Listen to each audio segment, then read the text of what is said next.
For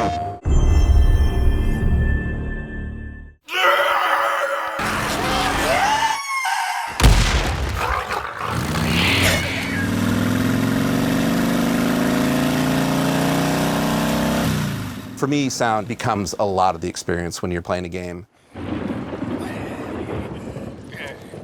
I think that it brings emotion, so it can really drive the story.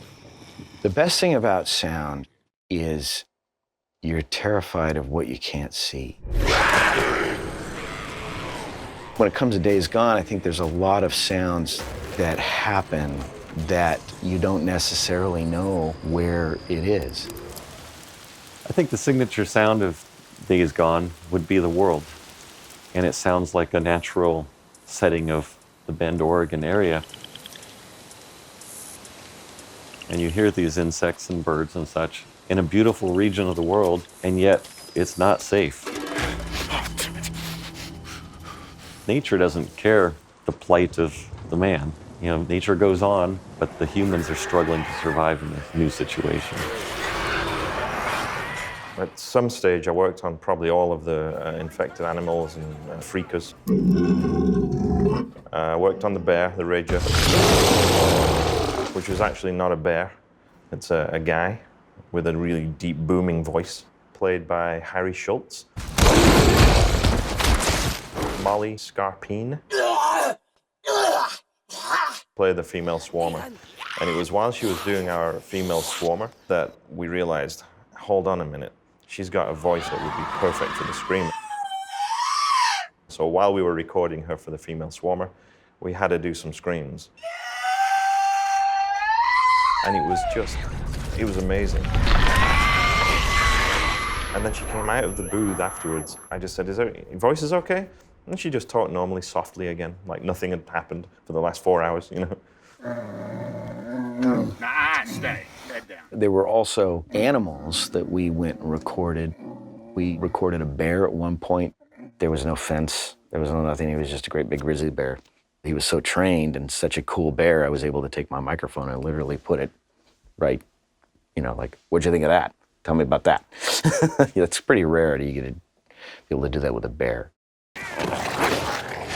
The runner is an infected wolf. I have 3 boxers.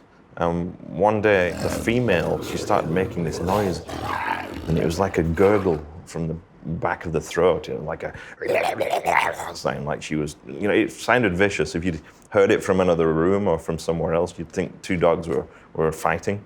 And I grabbed my recorder. I was like, I gotta capture that, and I just started recording it, and then I processed it a little. Oh, crap. But basically, the runner in the game is my beautiful Bella. Our in-game guy, Christian, that was doing a lot of the motorcycle sounds, came to me and said he needed some environment sounds. So what we did is we took rocks and sand and we threw it at the tailpipes and at the different parts of the wheels to try to get those little things that would happen when you're driving down a gravel road, of the ping of a rock coming up and hitting the side of it.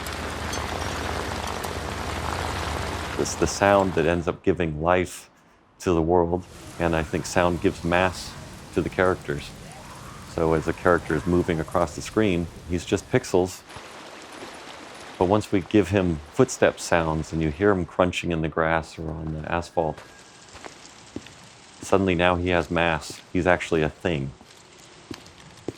It was very collaborative, which I think is the best way to work. You know, you got to all have that same investment. It was a lot of fun.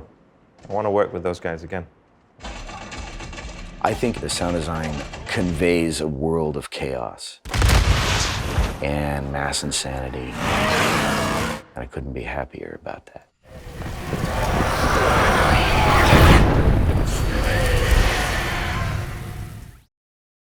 PlayStation